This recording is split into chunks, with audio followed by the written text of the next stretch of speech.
আমরা যে কোরবানি করছি আমাদের এই কোরবানির ধারাবাহিকতা হযরত আদম আলাইহিস সালামের পুত্রদ্বয়ের কোরবানির ধারাবাহিকতা নয়, বরং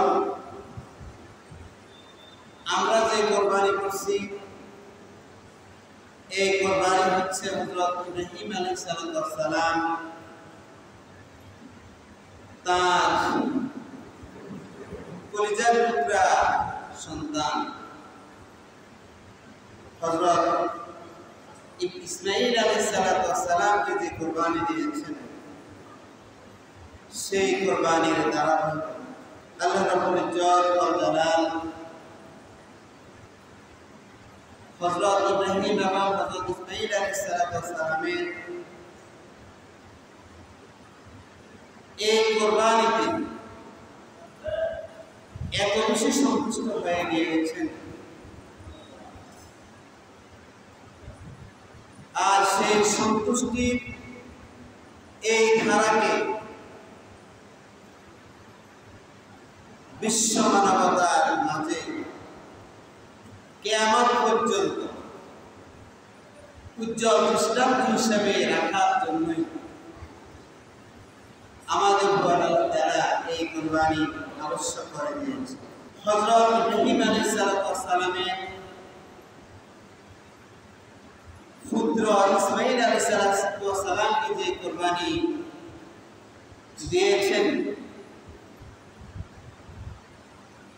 ইব্রাহিম আলাইহিস সালামের এই পুত্র কুরবানি পৃথিবীর ইতিহাসে একটি নজিরবিহীন অবিস্মরণীয় বিস্ময়কর এবং শিক্ষণীয় ঘটনা।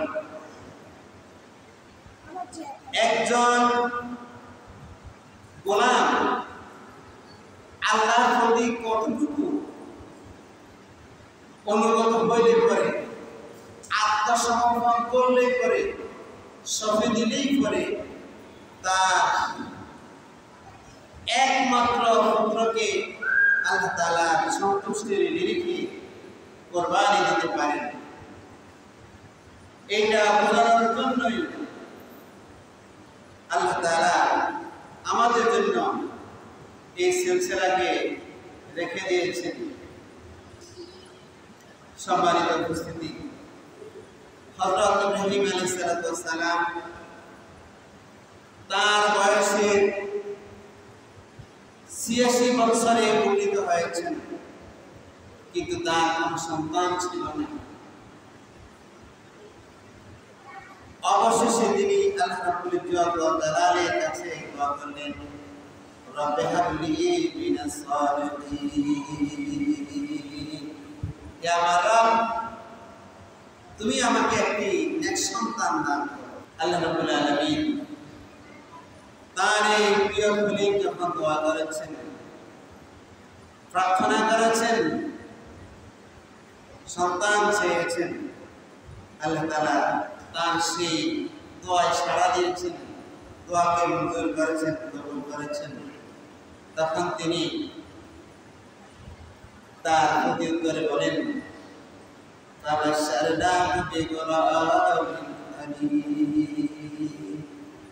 আমি আমার ইব্রাহিমকে এমন একটি সন্তান দিলাম যে সন্তানটা হলো ধৈর্যের পরাকাষ্ঠা, পরম সুমিষ্ট,